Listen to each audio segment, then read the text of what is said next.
नमस्कार, S S Marathi news channel मध्ये आपलं हार्दिक स्वागत. राहुरी पोलीस स्टेशन व तहसील कार्यालय यांच्या वतीनं पत्रकार दिनानिमित्त राहुरी तालुक्यातील सर्व पत्रकार बंधूंचा सन्मान सोहळा राहुरी पोलीस स्टेशन येथे आज पार पडला. यावेळी श्रामपूरचे DYSP श्री भवर साहेब यांच्या हस्ते सर्व पत्रकार बंधूंना प्रमाणपत्र व वृक्ष भेट देऊन त्यांचा सन्मान करण्यात आला. पत्रकार बंधूंचा जो सन्मान करण्यासाठीचा हा छोटेखानी कार्यक्रम आयोजित केलेला आहे. त्या कार्यक्रमानिमित्त या कार्यक्रमाचे अध्यक्ष श्री शिवाजीराव कपाटे साहेब, माझे सहकारी ठेंगे साहेब, शिरसाट साहेब, सर्व पोलीस स्टेशनचे अधिकारी अंमलदार,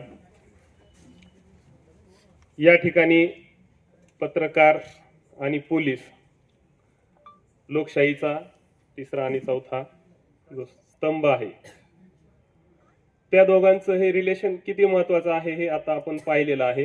आताही आपण या निमित्ताने एक वाद मिटवला आहे.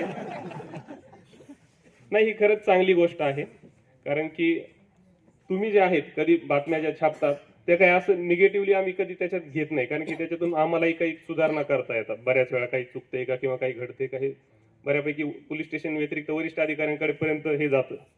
SP ऑफिस असेल, ॲडिशनल साहेब असतील, आमच्याकडे या आपल्या मार्फतीनच ह्या बातम्या येतात की पोलीस स्टेशन हद्दीमध्ये नेमकं काय आहे, काय नाही, काही वाद झालेले आहेत, काही नाही, कसे मिटवले जातात ते.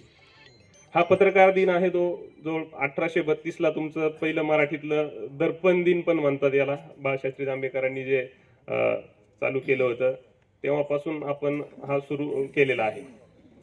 तर हा मराठी पत्रकार दिन 6 जानेवारीचा आहे. आज 3 दिवस आपण उशिरानं आयोजित केलेला आहे, कारण की सर्वांची सोय पाहून आपण हा कार्यक्रम आयोजित केलेला आहे. पोलीस आणि पत्रकार यांचं मनोमिलन, तसेच भविष्यातील आपले हे जे नातेसंबंध आहे, नातेसंबंधच मी म्हणेल की तुम्ही काही ज्या गोष्टी असतात त्या पोलिसांच्या कानावर आणून देतात. आता राहुरी पोलीस स्टेशनची हद्द म्हणजे 96 गावं आहेत, 2 नगर परिषद आहेत, मोठी गाव आहेत काही. तर एवढ्या ठिकाणी पोलिसिंग पोहोचू शकत नाही. काही लहान सहान गोष्टी असतात त्या पोलीस पाटलामार्फत आणि पत्रकारांमार्फत, स्थानिक वार्ताहर असतील किंवा पत्रकार असतील त्यांच्या मार्फत पोलिसांपर्यंत येतात. काही गोष्टीमध्ये त्या सॉल्व्ह करण्यासाठी आपली पण भूमिका महत्वाची असते. जसे आता तुम्ही बजावली आहे तसे गावातले काही छोटेसे वाद असतात. प्रत्येकाला त्या यंत्रणेमध्ये पडायचं नसतं, पण किरकोळ वाद मिटवणं उद्देश हाच आहे शेवटी यंत्रणेचा, की कायदा व सुव्यवस्था राहिली पाहिजे, शांतता राहिली पाहिजे. यामध्ये आपला पण तेवढाच महत्वाचा रोल आहे. आपण एखादी बातमी लावली, बातमी केली, त्याचा पाठपुरावा केला तर तिथपर्यंत आम्हालाही पोहोचता येतं, आम्हालाही काहीतरी उपाययोजना करता येतात. त्यामुळे आपला रोल अतिशय महत्वाचा आहे. आजच्या दिवसी पोलीस स्टेशन आणि तहसील कार्यालय यांनी हा जो काही आपला आम्ही सन्मान करण्याचा छोटा प्रयत्न केलेला आहे तो याच भावनेतून आहे की भविष्यात पण आपले हे जे ऋणानुबंध आहेत हे कायम राहतील आणि तुम्हाला आमच्याकडून कोणतं सहकार्य अपेक्षित असेल. आता काही लोकांनी खंत व्यक्त केली की आमचे पण अशा काही अडचणी आहेत. ठेंगे साहेब आहेत, आता तुम्ही त्यांचं कौतुक केलंच, जवळपास त्यांना 2 वर्ष झालेले आहेत या ठिकाणी.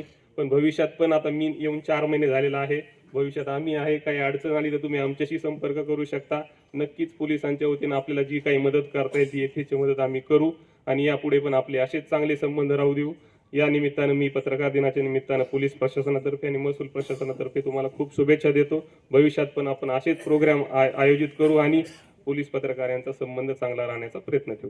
जय हिंद. कर्णीजी, महसूल प्रशासनाचे बडे साहेब, सर्व पत्रकार बंधूंनो, मुळातच मगाशी साहेब बोलले की पत्रकार चौथा स्तंभ म्हणून काम करतात. आपण एकमेकाला म्हणजे कॉपरेट करावं, पण मी तर म्हणाल साहेब हे एकमेकाला कॉम्प्लिमेंटरी आहे. म्हणजे सध्याच्या काळामध्ये जिथे पोलीस पोहोचू शकत नाही तिथे पत्रकार तात्काळ पोहोचतात. त्याची कितीतरी उदाहरणं मी या पोलीस स्टेशनला पाहिलेले आहेत. मागचा जो 3 दिवसापूर्वीचा जो अपघात झाला साहेब, त्याचा सर्वप्रथम व्हिडिओ पत्रकारांनी आम्हाला शेअर केला आणि त्याचे डिटेल्स आम्हाला दिलेत. म्हणजे जरी 96 गावं असेल, 2 नगरपालिका असतील, मॅनपॉवरचा शॉर्टेज असेल, तरी पण अशा काही माहिती असेल, बातम्या असेल, वेळप्रसंगी कायदा व सुव्यवस्था मेंटेन करण्यासाठी पण आम्हाला पत्रकारांनी पोलिसा एवढीच मदत केलेली आहे. आणि हे जे काही ऋणानुबंध आहेत म्हणजे मुळातच मगाशी मला वाटतं रियाज भाई बोलताना बोलले की नोकरी आणि मानधन, तर मुळात दोघांनाही काम, मी तर म्हणाल पोलिसांपेक्षाही पत्रकारांना जास्त क्विक रिस्पॉन्स द्यावा लागतो. आणि पोलीस जे काही काम करतो त्याची नोकरी म्हणून त्याला निश्चित पगार मिळतो. आपण ते मानधनावर करतात. ते मानधन तुटपुंज जरी असलं तरी वाडेकरजींनी म्हटलं की ते मान आहे आणि त्या मानासाठी आपण ते काम करतो आणि निश्चित समाजामध्ये आजही तो पत्रकारितेला मान आहे. काहींना जरी वाटत असेल की थोडंफार म्हणजे तो व्यक्ती तितक्या प्रवृत्ती असतात ते मग पोलीस असो पत्रकार असो काही निगेटिव्ह एलिमेंट्स असतात पण त्याच्यातनं सकारात्मक पाहायचं आहे आणि निश्चितच असंच सकारात्मक पाहण्याचं आमच्या वरिष्ठांचे आम्हाला निर्देश असतात आणि तीच भावना आमच्यात कायम राहू. प्रतिनिधी जावेद भाई सय्यद सह SS मराठी न्यूज राहुरी.